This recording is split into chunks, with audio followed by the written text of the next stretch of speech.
Food is fuel for your body, your mind, and definitely your sport. But let's face it, nutrition is confusing, and the expectations on girls and women to be thin and have a six-pack are exhausting.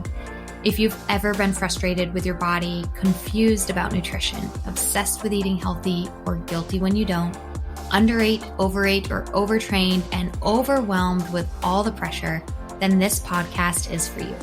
Nutrition can be easy. You can take control of it, but it might start with letting go of control by asking for help and making a change. I'm Lindsey Elizabeth Cortez, sports dietitian and owner of Rise Up Nutrition, where I empower female athletes to overcome nutrition concerns and perform at their highest level, to stop being confused by all the mixed or harmful messages, and finally have confidence in your body as a fierce, fit, and fueled female athlete.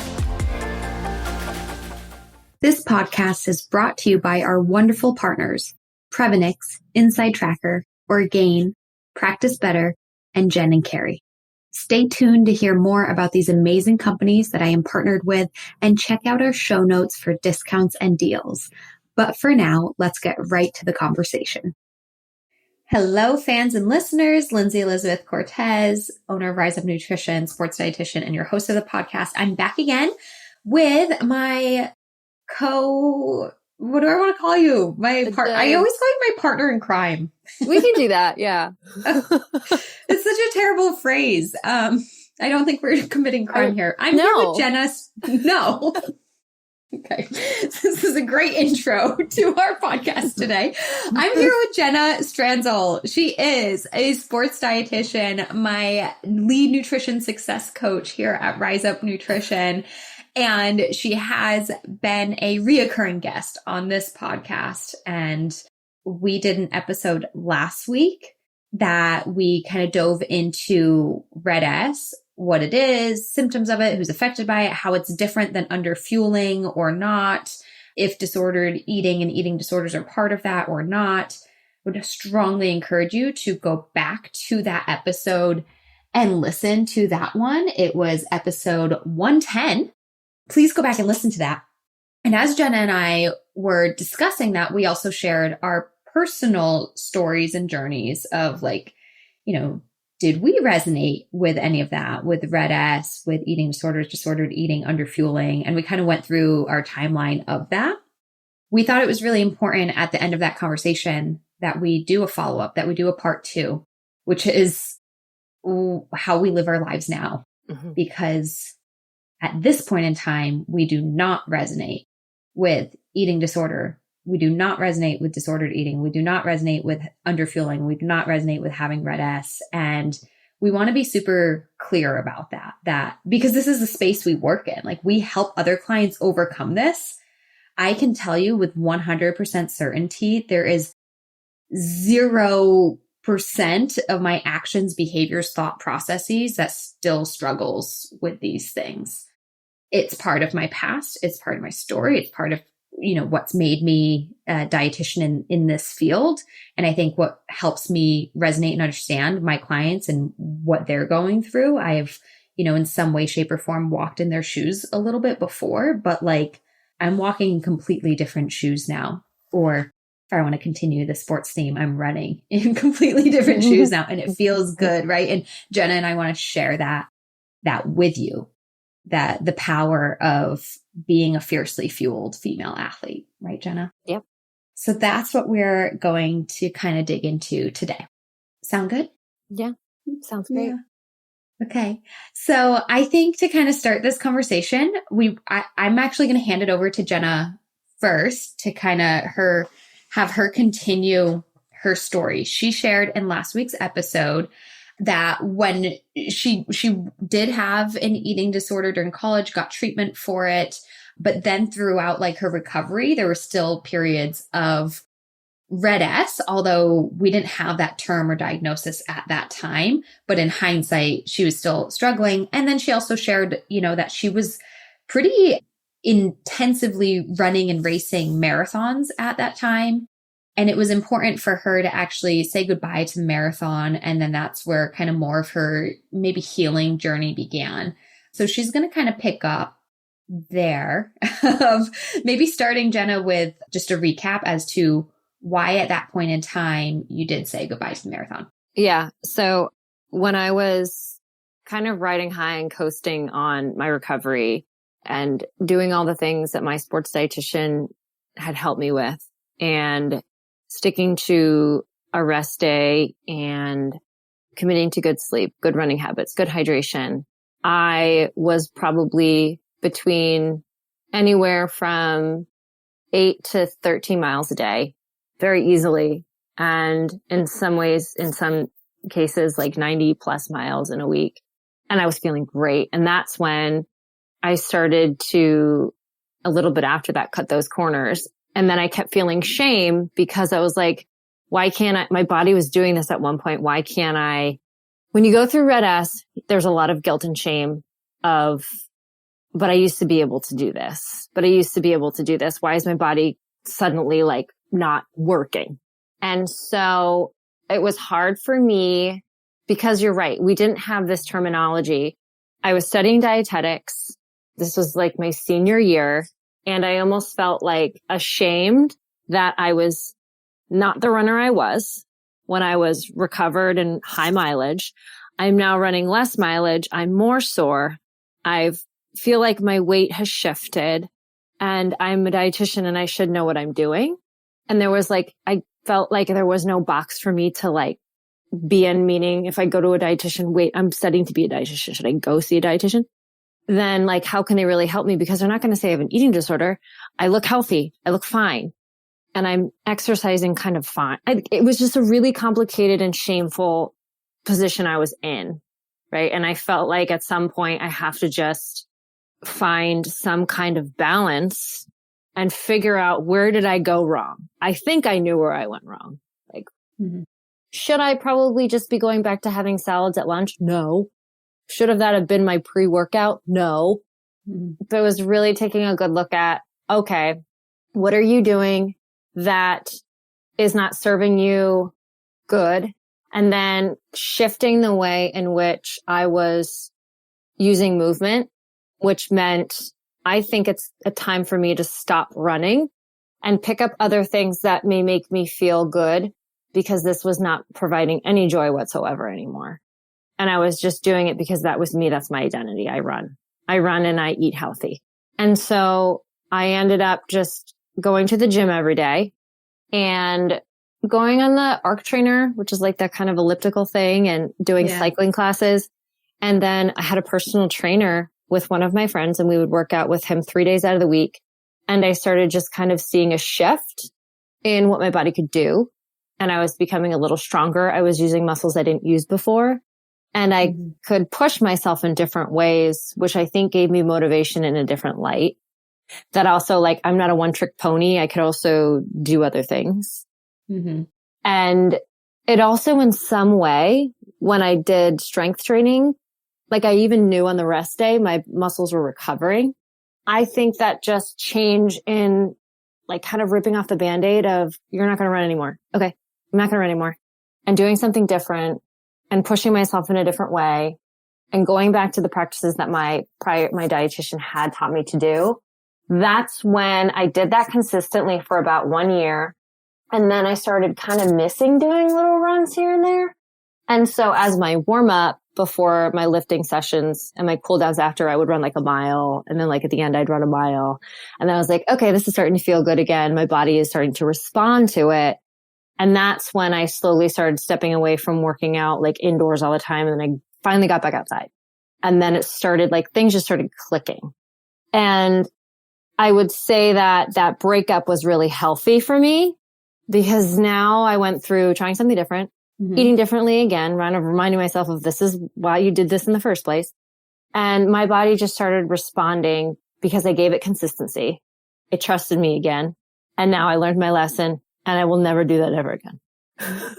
Yeah, I think that, you know, when your identity does get very, very wrapped up in your sport or in eating healthy, you were on just like this singular path. And then that's why it was also so easy for you to start feeling that guilt and shame because you were only comparing yourself to this one thing, right? Mm-hmm. Mm-hmm. So by allowing yourself to try a different workout, be open to that, be open to different forms of exercise training and movement. Not only did that help shape or disassociate yourself from that really strong identity of I am a runner, but it showed you I'm so much more than a runner, right? It's wait, I can enjoy this. This is a social thing for me and my girlfriend to work out together now. Mm-hmm. My body is capable of more. And it actually over time did start helping your body and then made you, want to run again. Yeah. Which is so important because when our identity does get that way, it's like, it's not even fun anymore. Like we think that's what we want. And then when you're there, it's not even fun anymore. It's too much pressure. It's the singular track. You're not showing everything that you are capable of. Mm-hmm. I think that what you're saying too also aligns with, I was telling you before we started of me, I wanted to run Boston by this age. I started picking up running at age 17. I was a little bit of a late bloomer, but in high school, but I picked it up when I was 17 and I just was excelling so much after my recovery. And then I had that goal very early on. Like, let's say I set that at like age 18, 19, that I was going to run Boston by 27. So I was like, I got years. That's fine. But those later years, I really messed up. And so little by little, I started becoming quieter about proclaiming that was my goal because my races were just plummeting and it was sore. It was painful. It was slow. So I stopped talking about it. And that's also too where I felt so ashamed because like you just said, that was my identity and I wasn't fulfilling that. But the thing I also realized is like when it comes to goal setting, your goals can change. Like you don't have to continue to push a goal you can modify, you can edit goals. Yeah. If you had a goal at age 18, like you don't have to have the same goal at 25 or at 30. You can. Yeah. And it's not giving up on that goal, even though it might feel like it. You might be sitting there thinking, I've had this goal for so long. How come I haven't achieved it? Well, because it doesn't matter as much anymore because you've learned something because 6 years have passed and it's not a priority anymore. It's not a priority. Yeah. And we can change our minds we can change our beliefs and things. We don't always have to stick to like one certain thing. And I think that also comes with being a perfectionist or being very type A is like, I have to do this. I have to do this. Yeah. But I think taking myself away from all of that was what really helped me. I think, there's something so magical about Boston, when it's this like holy grail. Mm-hmm. I also had that goal for a while. My dad has run the Boston Marathon. I actually might get this number wrong. I think he's run it 17 times and he was qualified 15 times. So his first year or two, he did a charity to get in and then he qualified every single year after. And that was mostly for me throughout, I was in high school and throughout my 20s during those years. I think he ran his first marathon when I was in high school.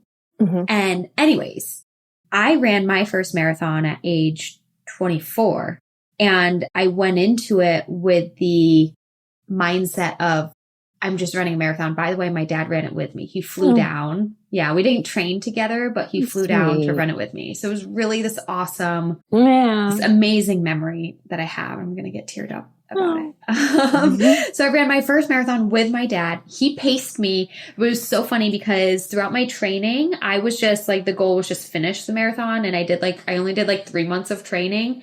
And I was still coming from this place of not being really a long distance runner. I was a sprinter in college and then I had some things going on, which we kind of talked about last episode.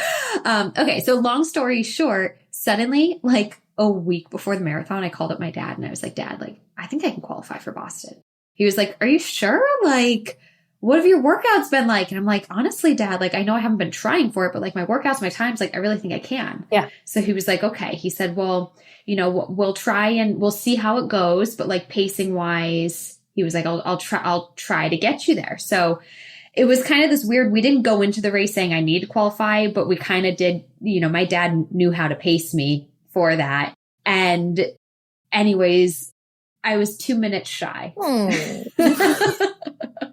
was really, after 26 miles, that's such a bummer. But then, again, it was like, wait, that wasn't actually your goal, relax. But when in your very first marathon, you're 2 minutes shy, of course, my mind was thinking, I want to do this again and I want to qualify next time, right? I'm so close. I can definitely do this. Well, then I had to almost immediately take time off. That's when I had my other bone tumor that I shared in last episode. It was this long journey. Took me 2 years, finally had surgery. So like I was not able to pursue that goal. And I held on to that though for a long time of like, I want to qualify for Boston, want to run it because I also had this dream of running it with my dad. Yeah.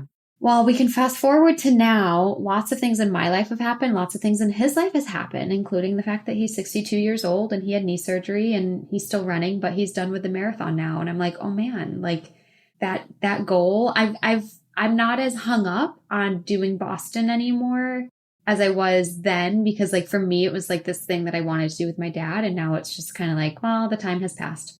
Yeah. And it's okay. It is okay. Yeah. Our goals can change. I actually don't know. I don't know how I feel about the marathon anymore. I love the half marathon because I like to go faster. I do too. I do too. And it's the best is whenever you run, I ran Philly 3 times. And the hard part is like, when the half marathon ends, like there's this whole celebratory thing. And then the marathoners, there's this big arrow to just keep going that way. You're just sadly running because you're not done yet. You're just halfway. And it's like, why did I sign up for this? Why? Yeah. So if you think about like also looking at it as now that I look back at marathoning as like the absurdity of like getting up so early and getting in a bowel movement and just like in this, all the chafing and figuring out your pace and then having to go to the bathroom halfway through a race and just like wanting to leave the minute you get to the starting line. It's like, you can't wait till it's over. I'm like always thinking like in like 4 hours or so from now, like I'll be in the car. Like, then why did I come to begin with? Yeah. So in some way there's this absurdity to it, but I love it. I think that moving forward, it's something that to enjoy, but not something that consumes my life. Yeah. So because there was a lot in my life that happened and my running journey had its ups and downs, right before COVID, Rob and I ran a marathon together, which was only my second marathon ever. I did the one when I was 24 and then had all those issues and injuries. But I think throughout that time, I held on to the idea of I want to get back to the marathon and I want to qualify for Boston, and fingers crossed, maybe I could do one with my dad someday. So it's right before the pandemic, Rob and I ran one, but I wasn't in the training.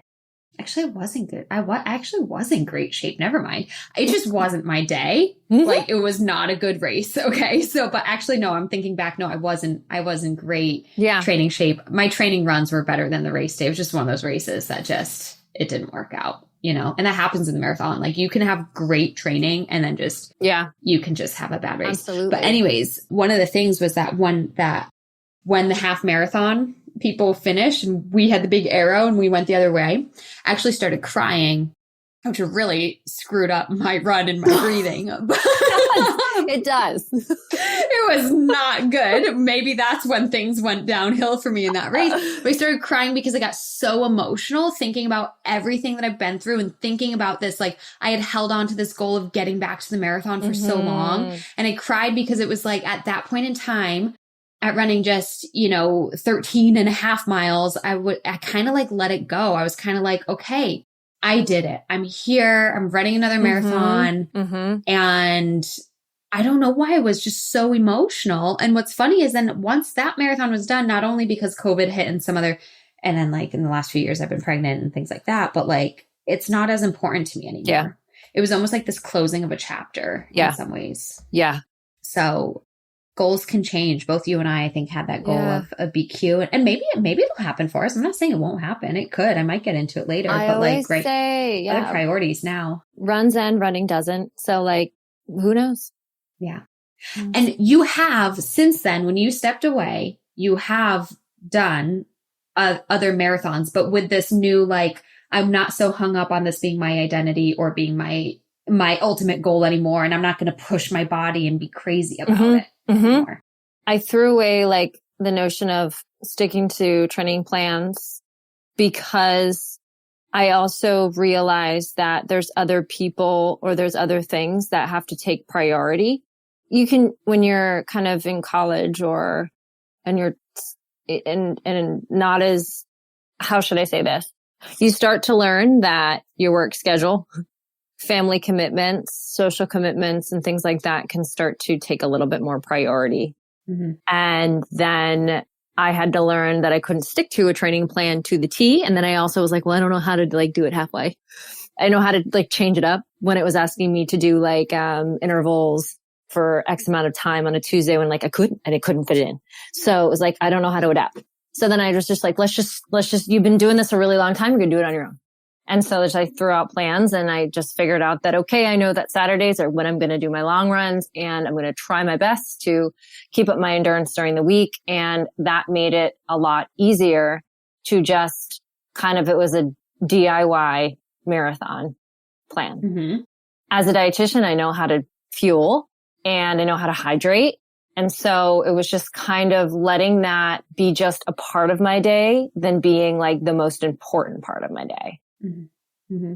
You and I talk a lot about like intuitive eating, and without going down that rabbit hole though, it sounds like you kind of took this intuitive training approach of, okay, running is what I love. I have lots of knowledge and experience of what a training plan could look like. So like, how can I just like tune into my life this week, tune into my body this week? And does that mean I'm going to do 3 miles today or 6? Does that mean I'm going to go fast because I feel good or just chill? And you just kind of started doing that with these like subtle guidelines of like, hopefully I'll get a long run in on the weekend and hopefully I'll do a speed day one day.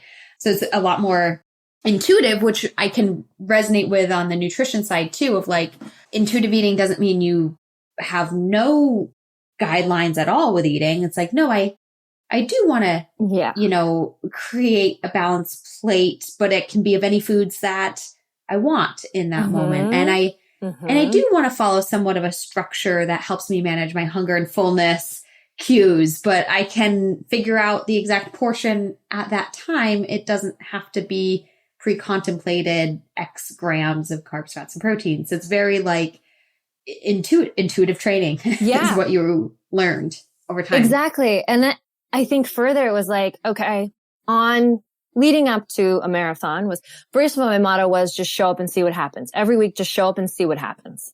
And that's kind of like, okay, I can show up. I'll see what happens. And then on that day, on a marathon Sunday, was just that morning would always be kind of stretching and being like, do I trust what I've done? Do I trust my training?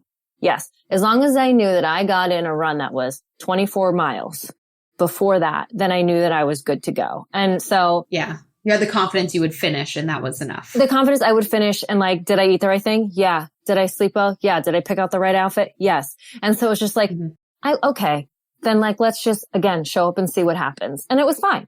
Yeah. Yeah. So going further into intuitive movement, intuitive eating, intuitive training, what I thought would be the toughest race was the Marine Corps Marathon. And I had gone through a relationship hiccup, and I went out that Friday before Marathon Sunday. And I went out thinking like, it's cool. I'm just gonna be out for a little bit. I'll wear non-heel shoes because, your feet shouldn't take any of this. Yeah. Well, I changed my mind and I put heels on and I went out socially and up until like last call at a bar in Philadelphia. And I remember being in an alleyway because I just really couldn't remember how to get home. Which I don't think we don't think we had Uber. Yeah. I believe I had to get a taxi, which was like, just get the taxi. But I thought like taxis were closed. They're not. Anyway, so I got home and I was not feeling very well the next day, obviously. And I thought to myself, oh darn, I have to run a marathon in less than like, at this point, it's 36 hours. And so long story short, my dad and I head down to DC. We post up in a hotel. I have my usual, like, I always either get pizza or a like veggie stromboli. Yeah. And I housed that the night before. and hydrated a lot. And that was the race I PR'd. And it was like the best race I ever ran in my life. So, oh man, I know there's a lot of evidence about like, don't drink before, a workout or whatever. But I honestly feel like my mindset going into this was like, I'm as bad as it could get. Let's just go with it. And like that mindset, I felt great. Fans, I hope you are enjoying the conversation. We are going to take a quick pause so I can tell you about our partners. They are so valuable in providing you with amazing products and helping keep this podcast going. First, Prevenix. Thanks to their incredible Joint Health Plus product, my aches and pains from running and honestly being a new mom, as crazy as that sounds, have literally disappeared. As I continue to push my body physically as an athlete, and frankly, as I continue to age, I was shocked at the aches I was beginning to feel in my knees, wrists, ankles. It seemed like omega-3s, curcumin, nothing was really working. But after just 1 month of Joint Health Plus from Prevenix, I felt a drastic improvement. Honestly, this is something I rarely experience with supplements, but Prevenix uses quality ingredients backed by sound science. Their products are pharmaceutical grade with extensive testing for safety, quality, and purity. They offer other supplements, including probiotics, omega, immune health, and a multivitamin, which I also use daily. And the science behind their multi has changed my opinion on multivitamins altogether. I used to never recommend them or take them myself, and now I recommend and take Prevenix Multivitamin, Mineral, and Antioxidant Plus daily. I am so impressed with Prevenix, and I can't wait for you to try. You can get 15% off your first order using the code RISEUP at checkout. The company also offers 100% money-back guarantee within 30 days because they stand by their products. And so do I. Head to Prevenix.com, Previnex.com, and use the code RISEUP, one word, at checkout for 15% off. Thanks to Inside Tracker, I can get insights and feedback on my blood biomarkers whenever I want to. No more waiting for doctor's visits and them telling you, you're fine. Instead, you are in control of your health with Inside Tracker. For 20% off any of their products, blood biomarker testing, DNA kit, inner age, head to InsideTracker.com and use the code RISEUP. Take your health into your own hands. For nutritional shakes and bars to fuel your body, head to Orgain.com and use the code RISEUP30 for 30% off your first order. Orgain's ready-to-drink nutritional shakes are my go-to to throw in my bag when I'm heading to the gym or to a trail to run, so that when I'm done, I've got a recovery option to refuel and rehydrate with right away. Orgain makes nutrition and sports nutrition that works. For repeat customers, check the show notes for more. And again, first-time customers, head to Orgain.com and use the code RISEUP30, all caps. Health, wellness, and fitness coaches, listen up. Practice Better is the all-in-one platform that I use to manage my business and my clients. From client scheduling and messaging, hosting sessions, taking notes, creating modules, invoicing, telehealth, building reports, and more, Practice Better is the better way to manage your practice as a nutrition or health or fitness coach. Look no further. Use the link in our show notes and use the code RISEUP20 for 20% off your first 4 months plus a 14-day free trial. I've been using Practice Better since the inception of my business, Rise Up Nutrition, and I couldn't be happier. Again, the code is RISEUP20, all caps. Use the link in our show notes for 20% off your first 4 months and a 14-day free trial. And last, ladies, moms, every mom is an athlete. That's why Jen and Carrie have designed the best nursing and pumping sports bras. I cannot rave about these enough. I hate that most maternity bras have clips and don't support being active, but Jen and Carrie get that because they're moms and athletes themselves. They want you to be a mom and an athlete. So their stylish and athletic high-impact bras allow you to crush your workout and then feed your baby with comfort and style. They have saved me during this time of my life, keeping up with sport and momming. Please go check them out at jenandcarrie.com and use the code RISEUP10 for $10 off your order. You won't regret it. Again, jenandcarrie.com, RISEUP, all caps, RISEUP10 for $10 off. Let's get back to the episode.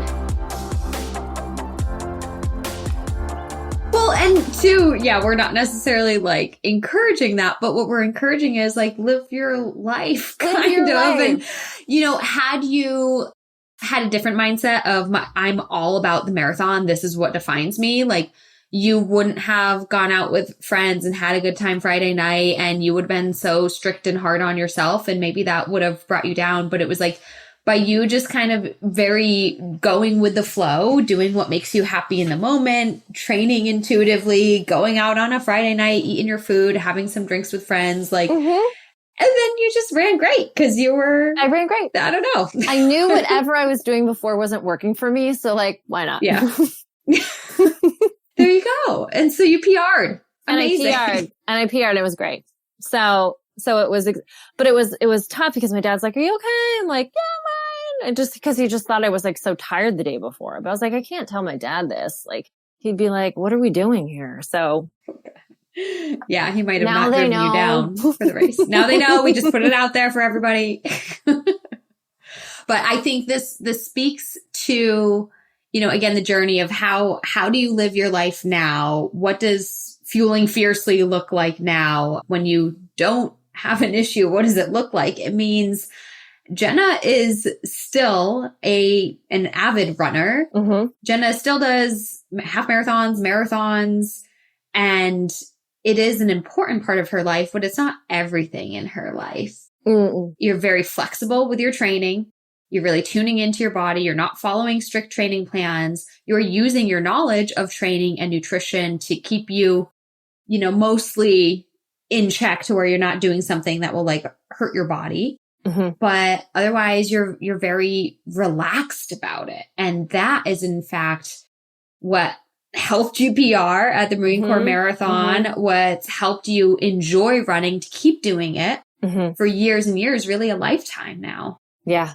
Yeah. Right. So I think even too this year, I feel like has been a little bit of a win is I never run in the evening. Never. Yeah. Because like my fear was if I don't get it done in the earlier part of the day, what if I never get it done? And then I didn't run today. And oh no, like I have to get it done early. And you would think like working from home would be like, that's really easy. Just put on my shoes and go run outside.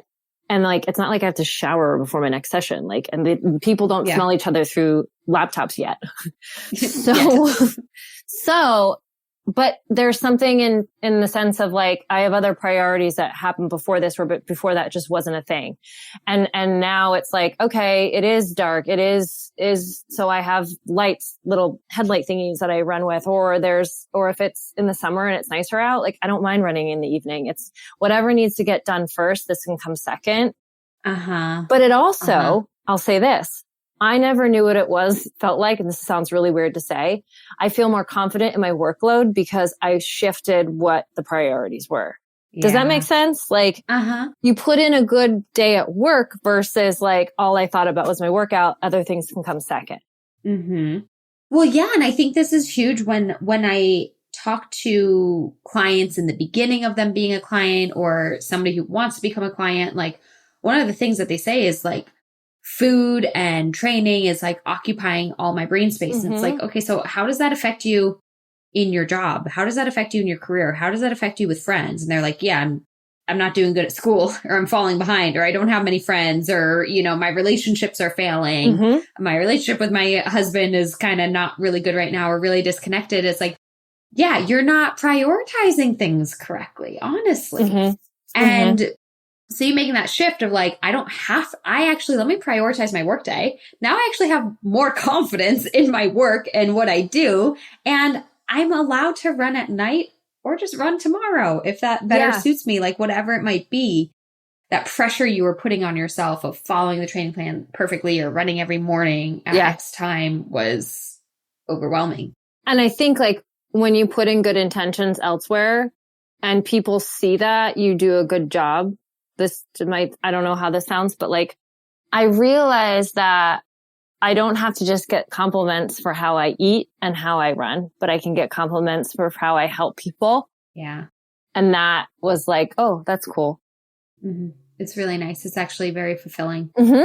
Yeah. I mean, getting compliments for your running is great, but like, not to sound mean when I say this, but like, there's lots of great runners in the world, you know? Yeah. But like, there's few people that do what you do in your line of work right now and excel at it in the way that you do.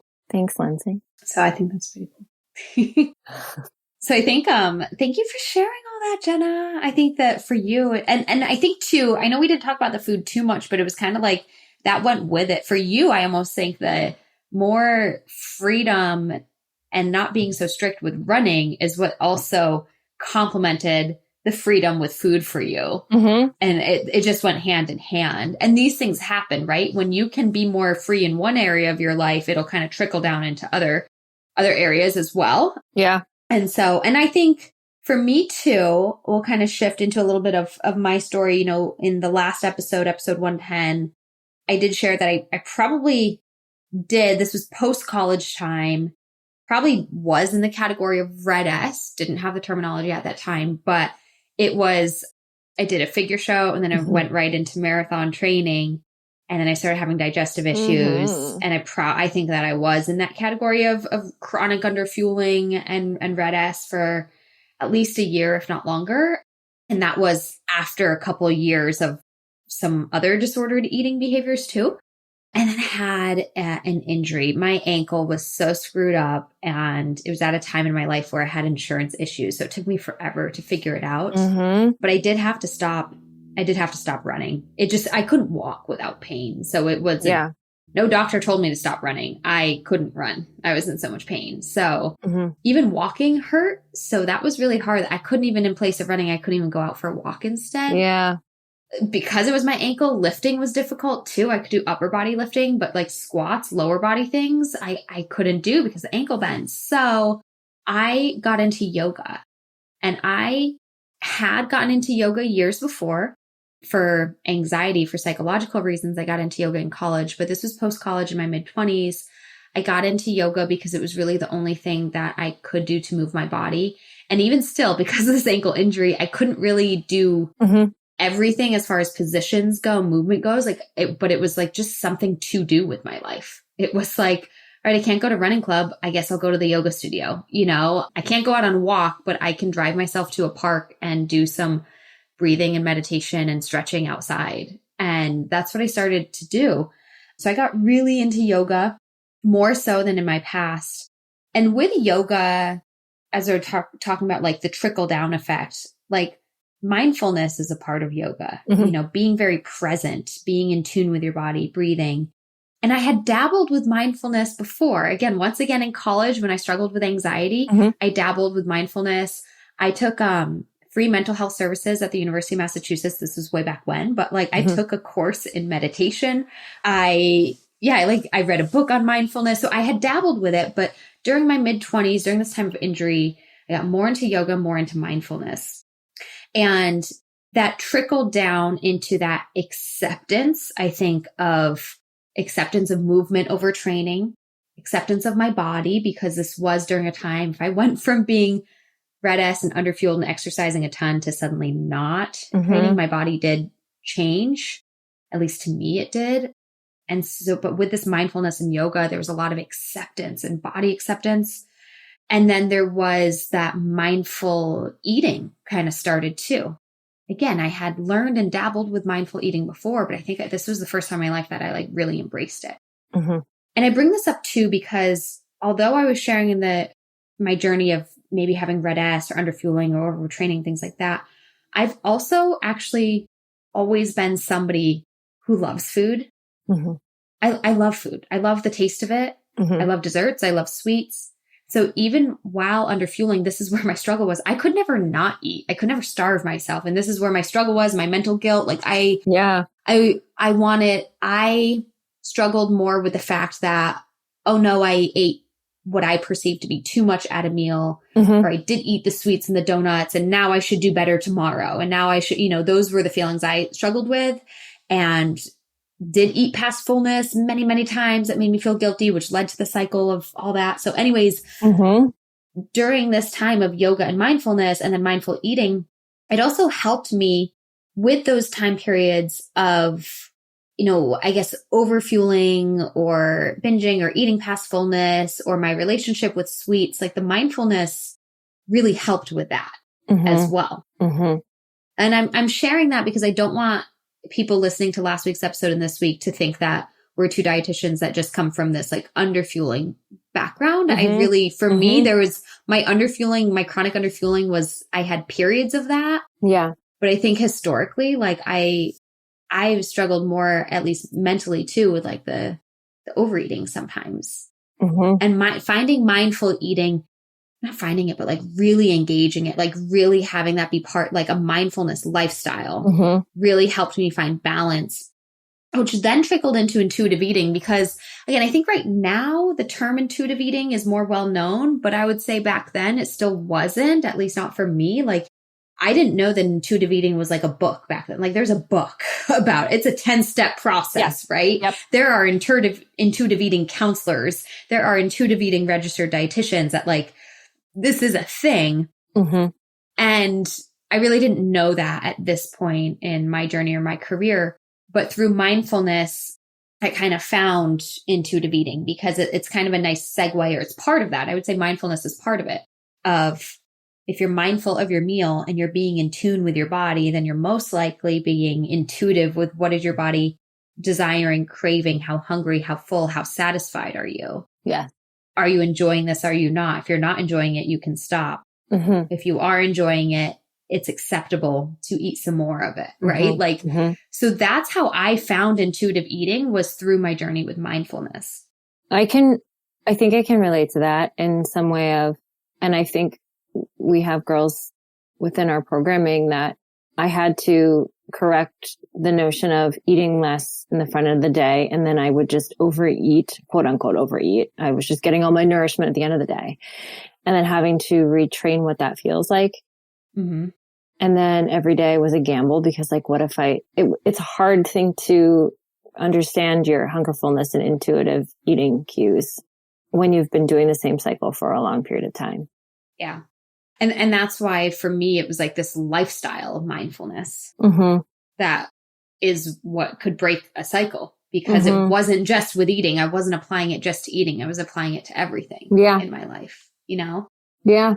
It was so funny because talking about identity too, like, yeah, I think that during this time in my life, like in my past, people identified me as the overachiever, the type A, the competitive person. Then during this time in my life, like any new friends I met and stuff were like, oh, Lindsey's like a hippie. Lindsey's so chill. Lindsey's so calm. And I was like, this is a learned behavior, right? Like, and even now I kind of joke about how I have like these two personalities. I joke sometimes that I'm like this competitive hippie because it's what maybe is like innate to me. And then what have I learned and adapted to, because that's actually what makes me my happiest, healthiest self,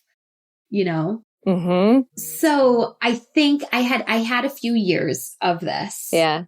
And all of that was great, but kind of getting back to that split personality, it was frustrating being injured because deep in me, I am an athlete. I did want to train. I did want to sign up for a race, right? So I had this ankle surgery, and then it still took me some time to recover from that fully. And during this time, I also took a new job with the military. So then I think I was surrounded by a lot of people who were dedicated to their fitness, their training, there's a mission, we're going to accomplish it type of mentality. And it was nice because it came at the perfect time where my ankle was healed now. I also had resources. I had a physical therapist. I had a strength coach that like I worked with and like kind of filled them in on my story with my ankle. And they kind of helped me recover too. And it was this perfect time of I can get back into competitiveness right now, but not disregard everything I've learned in the past few years. And I spent a few years kind of building up, getting back into 5Ks, half marathons, ran a couple pretty good half marathons that I was happy about. And I think too, with that competitiveness, that's when I really also, this was a point in my career, right? You talked about priorities and shifting priorities. Like this was a big job for me. I was the lead dietitian for Air Force Special Operations. Like that was a big deal.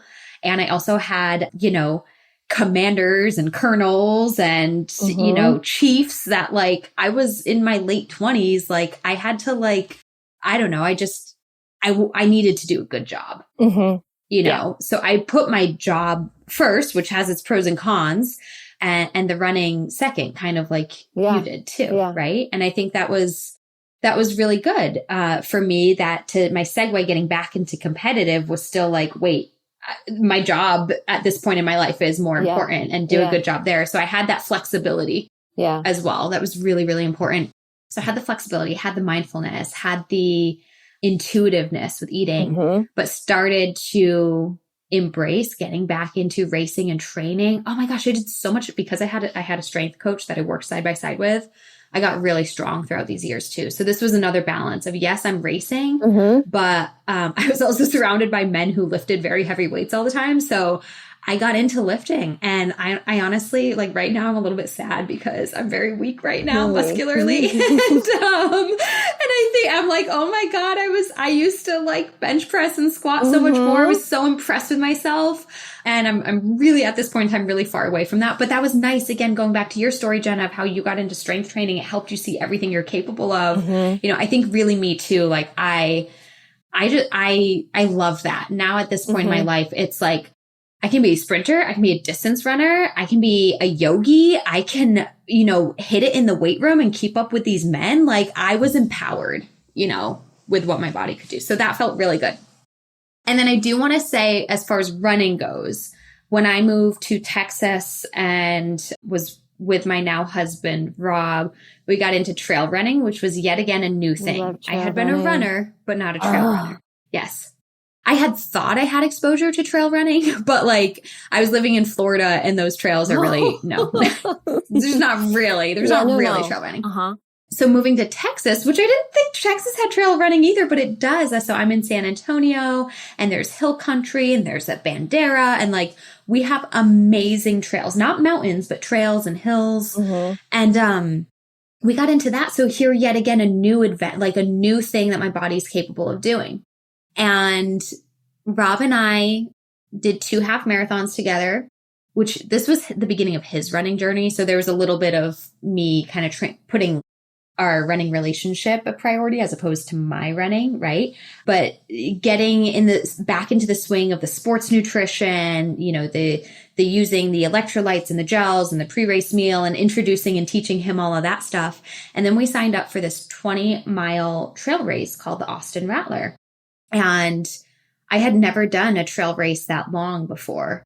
And the reason I'm sharing this is because I think this was just this, you know, nice like crescendo of everything I had been through. We do this 20-mile trail race, and I go into it just thinking I've never done this length of a trail race before. I had run 1 marathon, so I'd done 1 race longer than that. And I've never done a trail race like maybe I've done a 5K trail race. I don't know. I don't even remember. But Jenna, I just like, we traveled for the weekend. I like planned to make spaghetti. We had this little cottage. I made spaghetti the night before, packed all my sports nutrition stuff, like race day fueling. I was on it. I was not skimping at all. I was not thinking like, oh no, nervous about the calories. Like, no, like I was like every 4 miles, I was like taking a gel, even if I'm not hungry. This is what I'm doing. This is just what we do. This is how we do sports nutrition. And, I don't know. I think it was around like mile like 13 that somebody was like, oh, like you're second place female. And I'm running along. I'm like, that's cool. And then around mile like 15, I passed the girl in front of me. So I was like, oh man, I was like, this is cool. And then like we played cat and mouse for like 2 miles. And then I was like, I'm going to win this thing. Yeah. Like I'm going to do this. And I was hurting so bad. And I just pushed through and kicked it in. And I just won this race. And I was so proud of myself. Yeah. And I feel like one of those like older people like talking about their glory days right now. And that lady's probably still upset. I probably know. But to me, that was the race that showed me I'm a great runner after having done all these different things. Yes. I'm a great runner because I didn't hang on to running. I'm a great runner because I didn't stress about my nutrition. I'm a great runner because I ate a crap load of pasta the night before. I even remember Rob, who was kind of like new into this, was kind of like, you're eating pasta and bread and no meatballs. And I was like, no, I don't want the meatballs tonight. Like, he was like, don't you need the meat? And I was like, no, I don't. And so just like, I think that race for me was this moment of I don't know. It was just this moment of like being more free, more diverse, more intuitive actually makes you perform your best. Mm-hmm. Yeah. I have to. And yeah. It was just awesome. And then I had a couple other good races after that. And then COVID hit and then I got pregnant and then I was a new mom and now I'm pregnant again. So, yeah. So I'm hopeful for the future and more awesome races. But like, yeah, it was a turning point to say that like this works. Hey fans, I hope you are enjoying this conversation so far and we'll be back to it in just a moment. But first, I want to pause and let you know that this episode is brought to you by the Female Athlete System of Transformation, aka the Fast Track to overcome disordered eating and use food as fuel to perform at your highest level. The Female Athlete System of Transformation is my unique program and proven systems to guide female athletes to understanding and implementing the proper nutrition for their sport, life, and health. Myself and my team of registered sports dietitians work one-on-one with clients to address their unique needs and counsel them through the nutritional and behavioral changes needed. Many female athletes who resonate with disordered eating, mental guilt around food and body, relative energy deficiency in sport or female athlete triad, amenorrhea, repeat injuries due to negligent nutrition, or frankly, just a lack of knowledge and understanding on their fueling needs, have seen incredible success in the Fast Track. After years of working as a sports RD, I've compiled the most effective ways for female athletes to learn nutrition, be supported, be challenged, and ultimately find their success with fueling as fast as possible. So don't wait another day. Get to your goals faster by joining the Female Athlete System of Transformation. Look in the show notes or head to the website to book a free call and learn more. Okay, now let's get you back to the conversation. Enjoy. It does. And I will say something that probably sounds, I said this last time too, I'm like, something that sounds terrible, but I just couldn't understand how, oh God, I hate saying this. So we don't have to add this or not, but we can. When I was restrictive and being slow and being at a weight that was still appropriate for my height and, my height, whatever, I would see women who would run faster than me that weighed more than me. And it made me not understand, or it kind of made me feel very confused because what word am I looking for?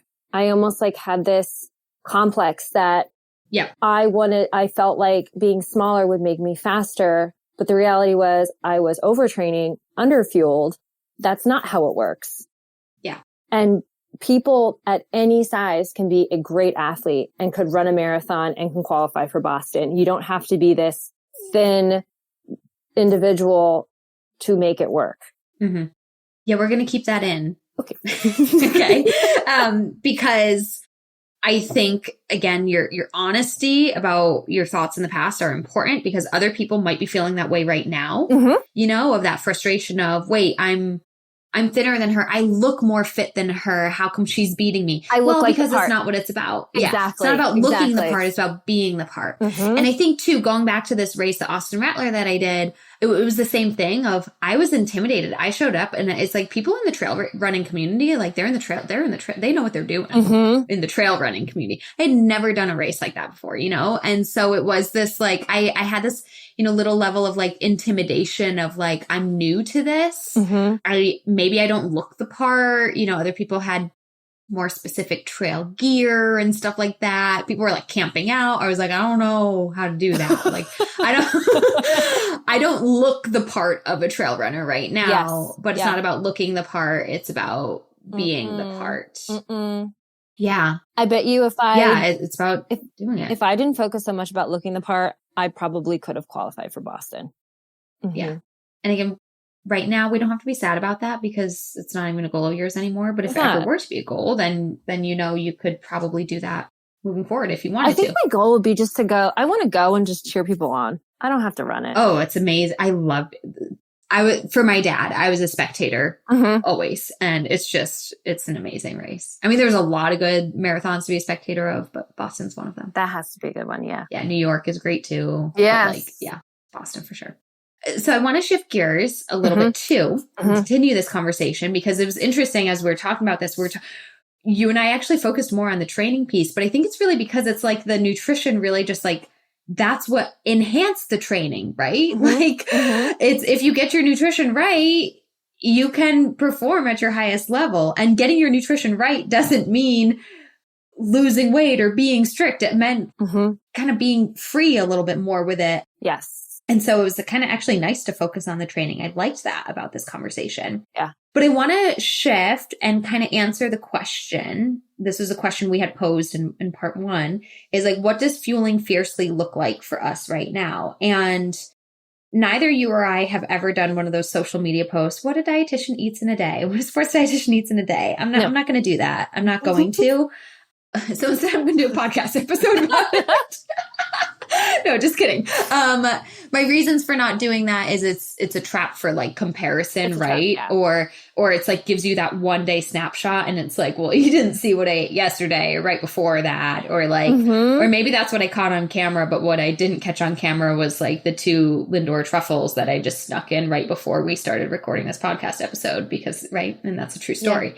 Yeah. So, but like, if we could shed a little bit of light, a little bit more on maybe some nutrition habits and behaviors that we do engage in currently, presently, that define like what does fueling fiercely as a sports dietitian, and we're both at this point in time, we're both runners. I lift as well, but not competitively. So what does fueling fiercely look like for you, Jenna? So to me, it just is, going to say very just intuitive. I just feel like I eat what I want to, but that's a very vague answer. Yeah, I would say for me, people hate that answer. I know, right? And they're like, what's the secret? And like, you just do it, just do whatever. It is do whatever. Yeah, and obviously too, like this is the thing when we talk to our clients too, it's like, we do give them more direction than that, even though it's like, that is the answer. It's like, just see, right. Whatever. Like that doesn't. So one thing, yeah. So one thing to preface is that like, my plate may look different than somebody in the program's plate, because my focus right now isn't trying to get my period. It's not trying to work on my weight or anything like that. Mine is it's very liberal, and it's very just whatever I feel like I'm in the mood for. And so with that, I also keep in mind that if I'm going to be running in the morning, I also want something that might not be super, super high in fiber. So if it is like, I always say in our group chats, like cinnamon raisin bagels are always like my one go-to thing. Putting a little bit of butter on that. It also has the comfort to it. So in the mornings, I like comfort. I like carbs, but then I'll put that with a glass of my Ripple milk, because I know as being plant-based, I should probably have like some of my proteins. I have fruit. And then shortly, a little bit after that, I'll go for something like a Greek yogurt. And then that's usually around the time I do my run. So it's always kind of keeping in mind every few hours I'm eating something. At lunch, it's usually grain bowls. I've been on a soup kick lately with like big slices of sourdough. And dinner, I make eggs so many different ways for dinner, wrapping them in massive tortillas, adding like roasted sweet potatoes with them. I guess what I'm saying is I still follow like a performance or cut like a piece plate, but like it changed. I always have a carb, I always have a protein, I always have fats, and I always have color. And I have learned to love fats. I used to fear fat so much, but it's kind of like this hug around the meal. And it just kind of like, just makes you feel very satisfied and like full. And now I look at it in a completely different way. I used to be afraid, higher calories per gram. Now it's, I'm here to protect you. Yeah. And make you feel satisfied with your meal. So I don't have to eat a whole pint of, what does everybody eat? Nix or Halo, whatever. I will just eat normal ice cream now. So everything is just really intuitive, and it is high in fiber sometimes and it's low in fiber sometimes. The other day I had no vegetables whatsoever. You'd say that's weird being plant-based, but like I had, like a cheese sandwich and potato chips for dinner that night. It's like, I didn't have a vegetable. Yeah. I'll have it tomorrow. Yeah. Yeah. So you have those guidelines of, hey, I'm going for a run. I got to get my carbs in.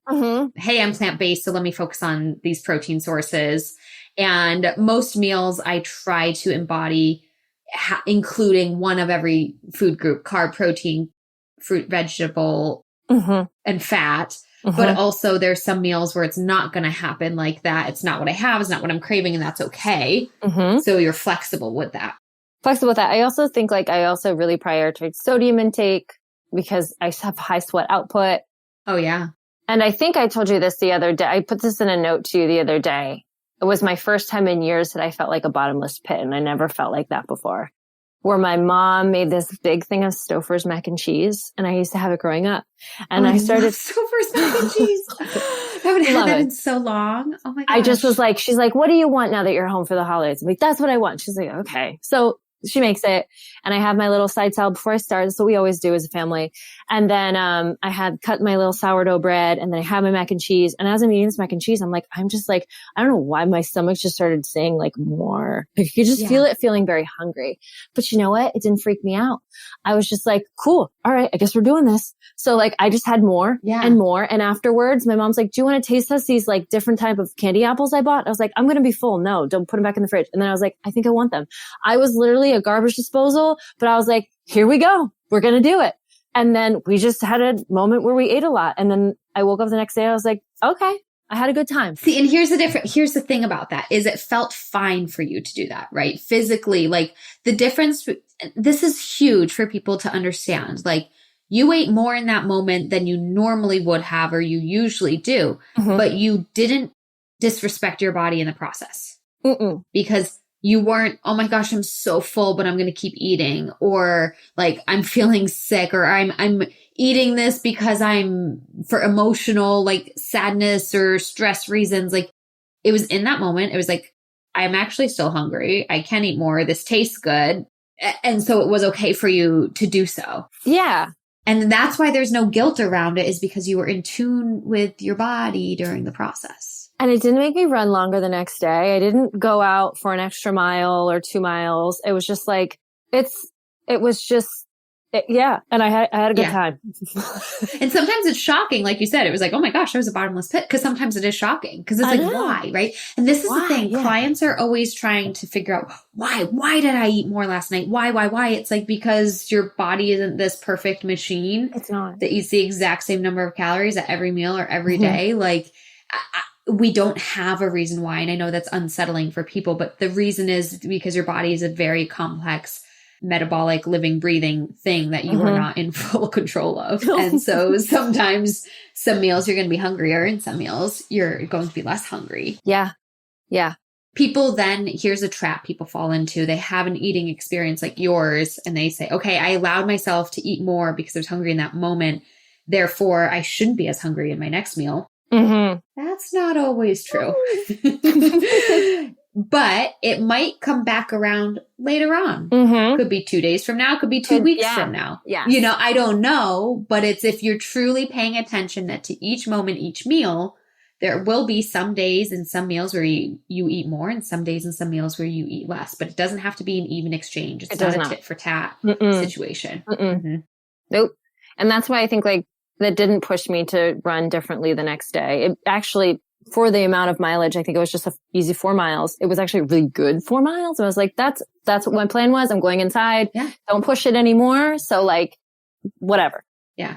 Yeah. So I think for me, what does fueling fiercely look like now? It's very similar to you of like, sure, I have some guidelines, and everything that I've learned about myself and eating over the past, 10 plus years or my whole life, like helps me go into tonight's dinner or go into tomorrow, like knowing generally what works for me. But ultimately I have an all-inclusive diet, and I do like most foods. Like, there's very few foods that I don't like, so there's some foods that I haven't tried yet.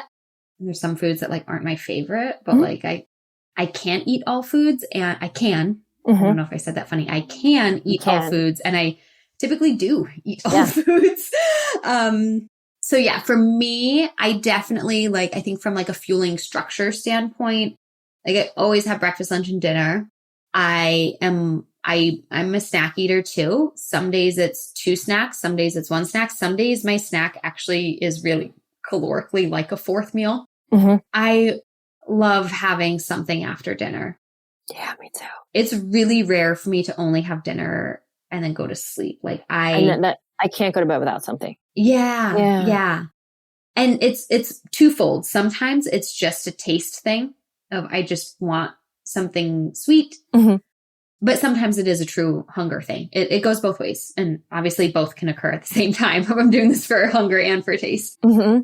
And then pending my workouts, I always do a pre-workout something. But it varies and my schedule it has changed a lot over the past year with being a new mom, but like morning runs are very rare for me. So that's not really happening anymore. Sometimes on the weekend.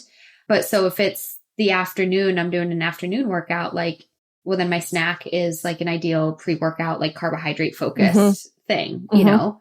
And I'm pretty adamant about a post-workout as well. Like, even if, let's say it was an afternoon run, like sometimes I go to the gym from like 4 to 5:30.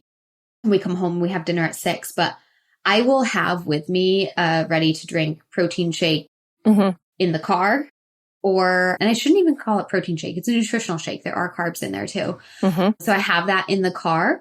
Or I come home and as we're finishing prepping dinner, I pour myself like a glass of high protein milk because I do always get I want a little extra recovery and protein, even if I'm having a meal right away.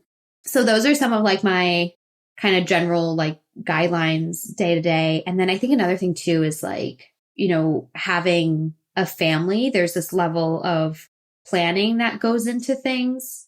And so this is hard too, right? We can talk about like intuitive eating, but I'm like, but I have to plan. And it's funny too, because I was talking to somebody about this recently about like, I think when I was single, like it would be okay for me to like have, a Greek yogurt bowl for dinner every once in a while, or like put together this loaded smoothie for dinner, or like just heat up leftovers or something. Like that will not fly with my husband.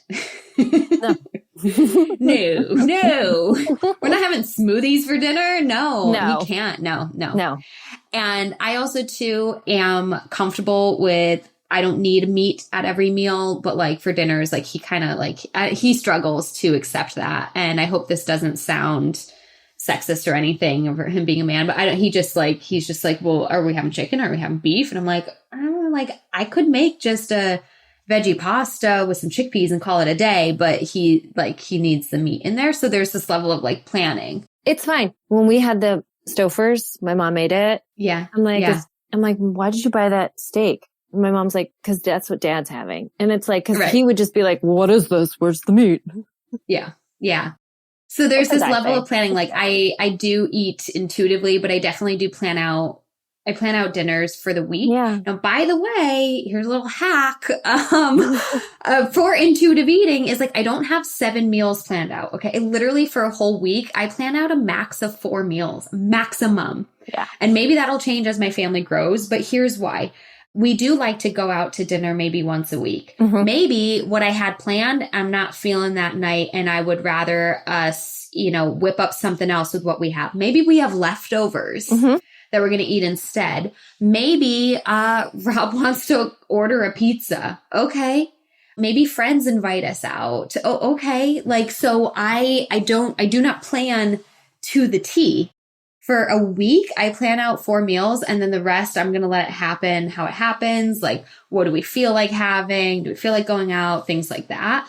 And so I think with grocery shopping and stuff, there is this level of like keeping things like always keeping pasta, keeping some frozen options for those days that, okay, this isn't perfectly planned out, but we can always whip something together, So even though there's a level of planning, there's still a very like go with the flow flexibleness to it. Like I have salmon and salad and sweet potatoes planned for tonight, but like if Rob comes home and isn't feeling salmon, like we can do something else, So I think that's what fueling fiercely looks like. I think another thing I want to add to this is the restaurant piece. What do I want to add to this? I've gone, do you have something to say? We spend in that frame of mind with many clients saying that like they look at the menu beforehand or looking at the numbers, the calorie, trying to figure it out. Yeah. But you can flip the switch and be like, I'm really excited. You want to be, like when you see a kid or some guy when the waiter's coming out and just the look on their face of like glee and excitement that their meal's coming, like you can be that person too. You can, let's be honest, like restaurants have really good food. So it's this notion of like, if I'm paying for it, like I'm going to get what I want. Yeah. And you can put other elements of like, all right, so if I'm going to order nachos, I don't know. I'm just saying like as an appetizer, if we're having nachos, maybe I'll just kind of make sure that there is a solid protein somewhere in my overall entree. And maybe or even just day. Sometimes it's like, maybe I had a higher protein lunch, so I don't need to stress about it for the nachos. I think that's it of like, when you know that you're going out, like, what do you want? Just like, that's whatever I want, I'm going to have.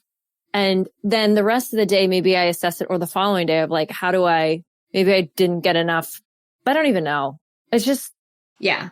I think I had a journey with my restaurant experiences. One being maybe when you're younger and don't have money, as well as, so you're on a budget, as well as when I was younger, I was caught up in diet culture. So like if I went out to eat, it was like water only, no appetizers, right? Looking at the calories on the menu or making a conscious decision, like definitely no dessert type of thing. Yeah. And then, I got away from that of order what you want, or pick the restaurant that you really want. Mm-hmm. And then when I started dating Rob, in the courting part of a relationship, he was like, buy the appetizers, get the drink, have the dessert. And like, we went through that phase. That was awesome and fun, but then also like, wait, I'm like stuffed or I don't feel good. Yeah. So you kind of like learn by allowing myself to go that far. I did kind of scale back of like, sometimes I want the appetizer, but then I might not get dessert. Or sometimes I kind of go into it remembering like, oh my God, that dessert here was so good. Like I want to get that again. So I'm like, I am going to get maybe the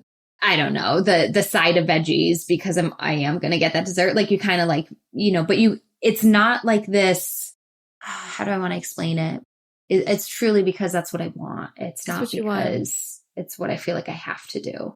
I think it's then also remembering that like restaurants are also a form of like art. Like some places you go, like that's the chef's way of showing like his art. And it's really cool to be able to, not just get I don't eat chicken, but like to get the grilled chicken with a side of broccoli. Like that's not his craft. No. And like, you can do that at home. You can do that at home. Why'd you even come out? Yeah.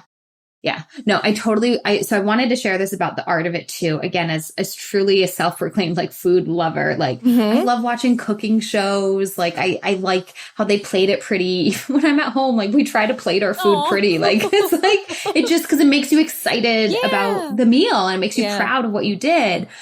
So a couple aspects of this is first is that by allowing myself to really eat what I want at a restaurant too, is like, then that's something I bring back home. I'm like, can I make this at home? Can I do this? It becomes a challenge for me to see or like get inspiration from restaurant food. Like I want that to be my inspiration. Yes. If I have a meal, I'm like, can I do this at home? Like we were going to this restaurant for a while where there's an appetizer of like crispy Brussels sprouts with the sriracha mayo. And guess who makes that at home now? Oh, you do? I do. It's so great. It's like so good. But I don't try to like healthify it. I just like literally like I try to like get the flavors down exactly as they do. I'm not trying to be like, let me make this at home but healthier. Like no, I'm like, no, this was so good at a restaurant. I want to have it more often. Like and see if I can do it at home. So it's like it's that inspiration. Yeah. I think that restaurants are a great inspiration. And then like I think really respecting the work of the chef is important. And the other night I went out to a restaurant and the table next to us was close to us. I wasn't trying to eavesdrop. It just like they were right there. And the woman ordered chicken piccata with spinach, no pasta. And I was just kind of like, I don't know. That's just like not the dish. That's like, not how it goes. It's not how it goes. And like, there's supposed to be the sauce with it. Like in my head, I was like, can you order with a side of spinach? Yeah. Like, yeah. Okay. I had a little bit of judgment there. I'm not going to lie. It's okay. Just like, I was just conscious about it. You've been through the mud and back. Moment. You know what? Yeah. And seeing it from the other side is just like, just get the pasta. It's so easy to want. I think I like what you said, because for me, it's in Philly going to different bars and getting like the vegan, like whatever veggie burger it is, because you can make it with beets. You can make it with like quinoa. You can make it with so many different types of like to make the patty. And then everybody makes French fries differently. So for me, it's notorious for nachos and then a veggie burger and French fries, because they're done so many different ways. I don't make it at home like that. It's just going to be some type of either Impossible burger or like a Boca burger, whatever. And to have it different and let someone else take the reins and do it, that's so much better. Oh, that is what's so nice about restaurants. You're letting someone else take the reins and do it. Yeah. Yeah, because like grocery shopping and meal planning takes effort. Oh, yeah. And so like let someone else do it for you. And you don't have to do the dishes. You don't have to. Because you know how annoying it is getting a recipe, being excited for it, and then you have none of the items, and then you have to go to the store and then like pick out little bits of things that like you forgot. Like it can sometimes be daunting. So yeah, let someone else do it. Yeah. So I think that, to circle back, I think that's part of what like fueling fiercely looks like for me too, is like really embracing the restaurants and the art of cooking as well. Question for you, because none of us talked about this. Do you measure your food? No, my quick answer is no. Mm-hmm. I'm like trying to think about it. Like, when do I measure? Like, the only thing I measure is, no. My answer is no. Just curious. Literally the only thing I measure is oatmeal, but it's just I don't even know why I do that really, but I measure half a cup of oatmeal, put it in the bowl, and then I add milk and then put it in the microwave or whatever like that. I can't think of anything I don't measure. Peanut butter, I don't measure. And then otherwise too, if I'm making a meal, I never pre-measure anything. Like, you just make the meal. Yeah.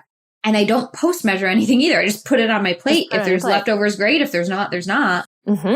So there's nothing that I measure. Okay. And the second question is, do you know how many calories you eat in a day? No. This one is something that I do not know. At this very moment in time, I do not know how many calories I've eaten so far today. I don't know how many calories I ate yesterday. If you gave me a few minutes and a pen, I could probably figure it out, because I do have that knowledge, but it's not. And then if I had to guess, if I had to like give you a number right now, I can probably give you a ballpark just on my past experiences and estimations and the knowledge that I do have. But like at this moment in time, I don't know how many calories I've eaten today.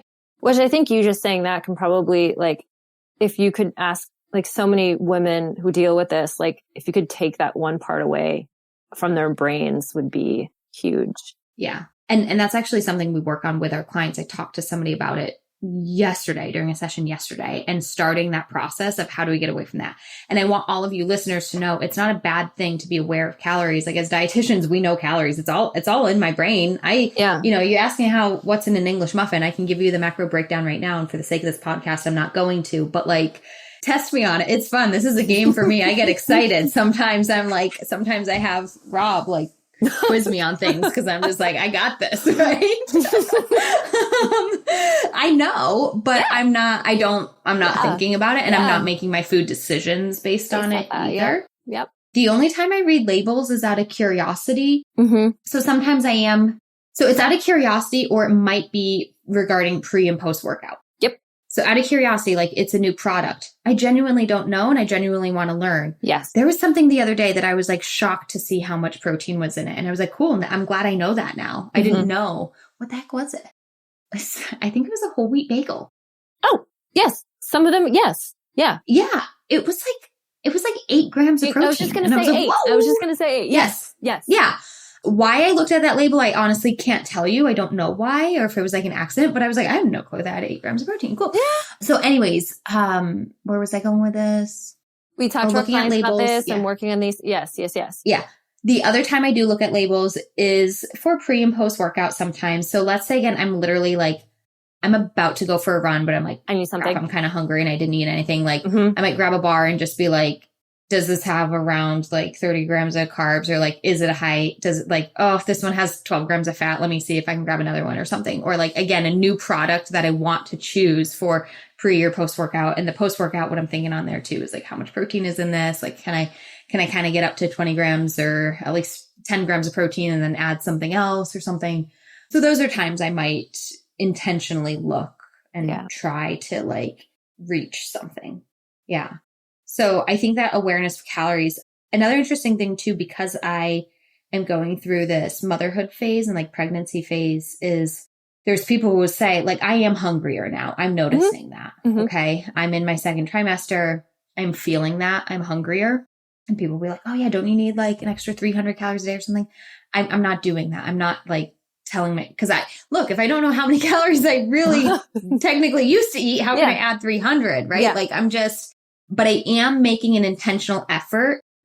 One of the things that I noticed specifically for me, both with Gabe's pregnancy and now this one, is breakfast. Like, I think when I'm normal, Lindsey can sometimes, I'm going to use the phrase get away with. I don't want it to have a negative connotation, but normal Lindsey might not be super hungry in the morning, and I could get away with like coffee and an English muffin or like, and then maybe have like a more substantial like breakfast part 2 or like, bigger snack or something like that. But like right now during pregnancy, like I need a full, I need a full breakfast. Literally this morning, Rob put a bagel in the toaster and he put some peanut butter on half and he handed me the other half. I said, no.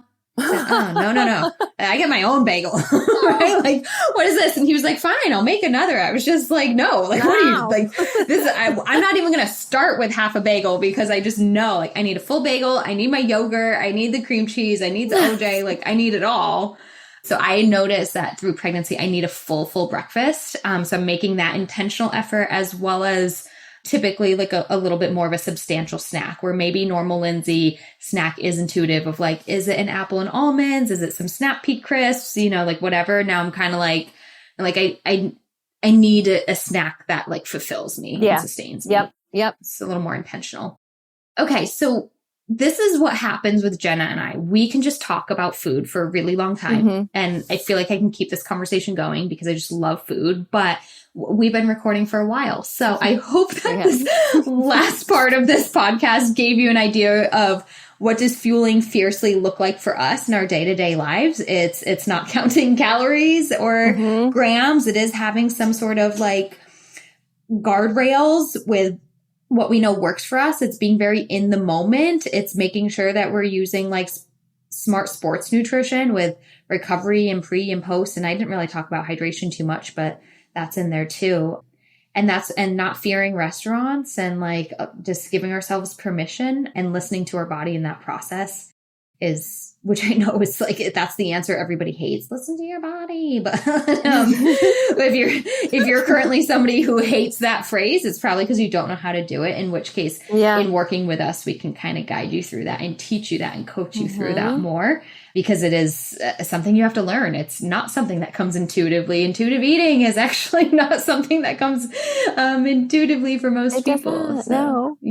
Yeah. So we'd be happy to coach you through that. Jenna, does this podcast feel complete to you? Are you ready to say goodbye? I feel like it feels complete to me. Yeah. Yeah. Okay. Yeah. Until next time, listeners, thank you so much for tuning in. Bye. I really hope you enjoyed that episode, and thanks for listening. But before I let you go, I have free resources that you can have access to right away, right now, so that you can start fueling your body as a fierce, fit, and fueled female athlete. First, I have your Red S recovery race. If you've ever wondered if you might be struggling with Red S, curious to learn more, or know you have Red S and are looking to recover fast, then you can head to www.riseupnutritionrun.com/RedS and download the Red S Recovery Race. See how you place and figure out the next steps to recovery. Plus, while there, I have a few other great resources for you, including 3 nutrition secrets that every elite athlete swears by, and access to our private Facebook community, Female Athlete Nutrition. So again, to gain access to all of this, head to riseupnutritionrun.com/RedS. That's /REDS. And you can gain access and get the help you need fast. Too many girls and women and female athletes struggle with nutrition, but you don't have to any longer. Become fierce, fit, and fueled. Links in the show notes, and I'll see you next time.